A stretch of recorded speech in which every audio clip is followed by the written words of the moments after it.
अंगद लगातार कई जगहों पर अंडरवर्ल्ड के लोगों के साथ भी संबंध बनाता आया है, इसलिए उसने इस तरह के गुंडों को कई बार सबक सिखाया और कभी कोई परेशानी नहीं हुई। इसलिए इस बार भी उसे किसी बात की चिंता नहीं थी। वास्तव में वो गुंडा अंगद के लिए एक अच्छा पंचिंग बैग साबित हुआ, क्योंकि दृष्टि के सामने उसे अपनी ताकत दिखाने का मौका मिल गया। अंगद ने अभिमानी अभिव्यक्ति के साथ कहा, ऐसे मामूली लोग मेरे सामने बस उन पर धौंस दिखा सकते हैं जो मुझसे कमजोर है। यही तो फर्क है अंगद और कुछ लोगों में। अंगद खुद से कमजोर लोगों की मदद करता है, पर कुछ लोग कमजोर होते हुए भी दूसरों को नीचा दिखाने की नीचता करते हैं। जब वो गुंडा अंदर आया तब तो किसी की बोलने की हिम्मत नहीं हुई। एक लड़की ने शिवम को नीचा दिखाते हुए कहा। अंगद ने मुस्कुराते हुए कहा, निश्चित रूप से तुम मजाक कर रही हो।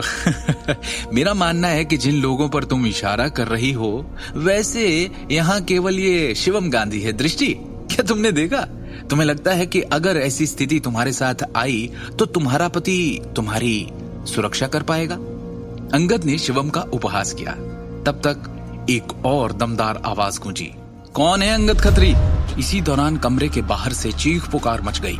अचानक एक व्यक्ति जिसके चेहरे पर कटे का एक लंबा निशान था, 7 से 8 और गुंडों के साथ कमरे में घुस गया। सबके हाथों में लोहे की छड़े, जंजीरें, हॉकी आदि थे। निशान वाले आदमी के बगल में फूल टैटू वाला आदमी था, जिसे अंगद ने थप्पड़ मारा था। तुम में से किसने मेरे चचेरे भाई पर हाथ उठाने की हिम्मत की, वो भी मेरे यानी काला कोबरा के एरिया में? निशान वाले आदमी ने मुंह में सिगरेट दबाकर ठंडे मगर धमकी भरे भाव से पूछा। उन खतरनाक गुंडों को देख वहां मौजूद हर कोई डर से सहम गया। क्या? काला कोबरा? अंगद के चेहरे पर भी डर साफ दिखाई दे रहा था। काला कोबरा दिल्ली के हौज खास में एक व्यापक रूप से ज्ञात व्यक्ति था, जिसके पास पर्पल गोल्ड डायनेस्टी केटीवी के शेयरों का हिस्सा था। नहीं कोबरा भाई, गलत फहमी हो गई। अब मैंने कभी नहीं सोचा था कि ये लड़का आपका चचेरा भाई होगा। अंगद ने घबराहट में कहा, मैं धीरज खत्री का बेटा अंगद खत्री हूँ। अरे मेरा परिवार ग्लोबल कंस्ट्रक्शन कंपनी का मालिक है, धीरज खत्री। काला कोबरा की भौहें चढ़ गई। उसने अपने बगल में खड़े एक गुंडे से पूछा, नाम सुना हुआ सा लगता है। ओए बब्बन, क्या वो छोटा मालिक है जिसने कल रात मेरे साथ खाना खाया था? हाँ कोबरा भाई, वही आदमी तो है धीरज खत्री। तो मेरे डैड की खातिर माफ कर दो ना।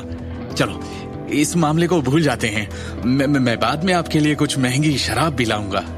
अंगद ने ये महसूस करने के बाद कहा कि उनके पिता का काला कोबरा के साथ किसी तरह का संबंध था।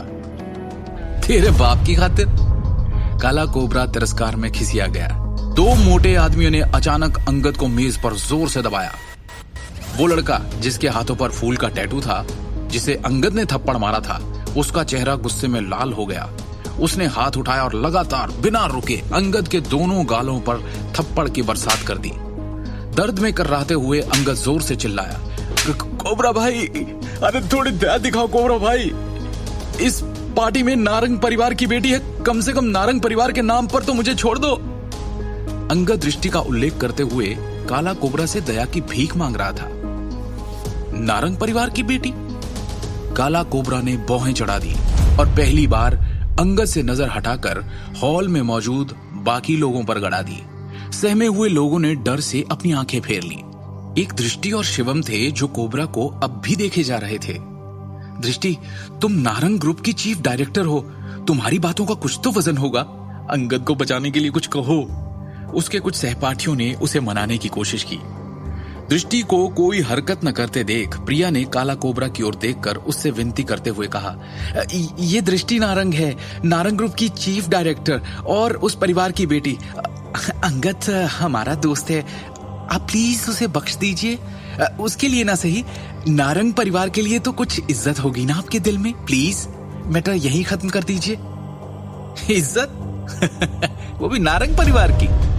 काला कोबरा ने मजाकिया मुस्कान के साथ कहा। आगे की कहानी जानने के लिए देखिए अगला एपिसोड सिर्फ पॉकेट एफएम के यूट्यूब चैनल पर, और शिवम द हिडन वॉरियर के सारे एपिसोड्स को सुनने के लिए डिस्क्रिप्शन में दी लिंक से डाउनलोड करें पॉकेट एफएम ऐप।